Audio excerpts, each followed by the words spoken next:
Felice Gimondi. Questa è la tappa dell'Etna, guardate, in 4 riescono ad avvantaggiarsi sui protagonisti. C'è Franco Bitossi, c'è Gonzales, lo spagnolo, Schiavon e Carletto. È una volata lunga dello spagnolo Gonzales, ma Bitossi è implacabile, al centro della strada esce fuori con la sua progressione veramente straordinario. Franco Bitossi anticipa lo spagnolo Gonzales e poi il povero compianto Schiavon e poi Carletto. Vittoria di tappa per Franco Bitossi, Gonzales secondo. Poi guardate, Schiavon, Carletto, questo è l'arrivo di Franco Bitossi, ma alle spalle di Bitossi arrivano i grandi Gianni Motta e guardate, Motta a sinistra, Eddie Merckx in maglia bianca Peugeot, e poi c'è ancora Felice Gimondi e poi c'è Jacques Anquetil che passa in questo momento.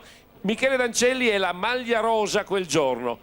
Michele Dancelli in maglia rosa correva per la Vittadello, quindi terrà questa maglia 2 ore. Guardate, Nando Martellini, Franco Bitossi, il trionfo di Bitossi, Sandro Ciotti, guardate le immagini di quel giro fantastico. Jacques Anquetil sarà il grande protagonista sul finire del giro, ma la vittoria...